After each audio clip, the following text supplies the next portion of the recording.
രണ്ട് രാജാക്കന്മാർ അധ്യായം 13. എലീശായുടെ മരണം.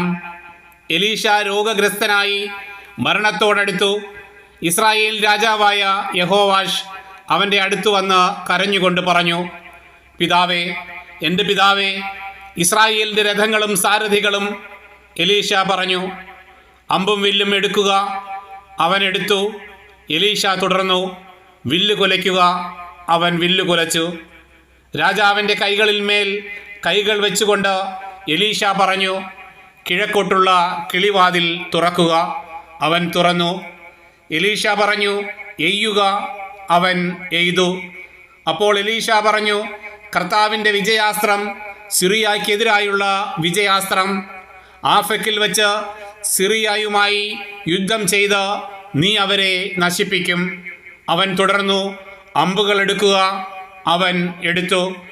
അവൻ രാജാവിനോട് പറഞ്ഞു, അമ്പുകൾ നിലത്ത് അടിക്കുക. അവൻ 3 പ്രാവശ്യം അടിച്ചു നിർത്തി. ദൈവപുരുഷൻ കുപിതനായി പറഞ്ഞു, നീ 5ഓ 6ഓ പ്രാവശ്യം അടിക്കേണ്ടതായിരുന്നു. അങ്ങനെ ചെയ്തിരുന്നെങ്കിൽ സിറിയയെ നീ നിശേഷം നശിപ്പിക്കുമായിരുന്നു.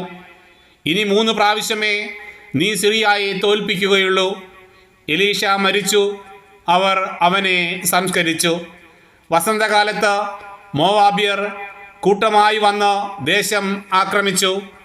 ഒരുവനെ സംസ്കരിക്കാൻ കൊണ്ടുപോകുമ്പോൾ അക്രമി സംഘത്തെ കണ്ട് അവർ ജഡം എലീശായുടെ കല്ലറയിലേക്ക് എറിഞ്ഞു. എലീശായുടെ അസ്ഥികളെ സ്പർശിച്ചപ്പോൾ ജഡം ജീവൻ പ്രാപിച്ച് എഴുന്നേറ്റു നിന്നു. യഹോവാഹാസിൻ്റെ കാലം മുഴുവൻ സിറിയ രാജാവായ ഹസായേൽ ഇസ്രായേലിനെ പീഡിപ്പിച്ചു. അബ്രഹാത്തിനോടും ഇസഹാക്കിനോടും യാക്കോബിനോടും ചെയ്ത ഉടമ്പടി അനുസരിച്ച് കർത്താവ് ഇസ്രായേലിനെ കരുണയോടെ കടാക്ഷിച്ചു. അവരെ നശിപ്പിച്ചില്ല. അവിടുത്തെ മുമ്പിൽ നിന്ന് അവരെ ഇന്നോളം തള്ളിക്കളഞ്ഞിട്ടുമില്ല. സിറിയ രാജാവായ ഹസായേൽ മരിച്ചപ്പോൾ പുത്രൻ ബെൻഹദാദ് രാജാവായി. തൻ്റെ പിതാവിൽ നിന്ന് ഹസായേലിൻ്റെ പുത്രനായ ബെൻഹദാദ് യുദ്ധത്തിൽ പിടിച്ചെടുത്ത നഗരങ്ങൾ യഹോവാഹാസിൻ്റെ മകൻ യഹോവാഷ് വീണ്ടെടുത്തു.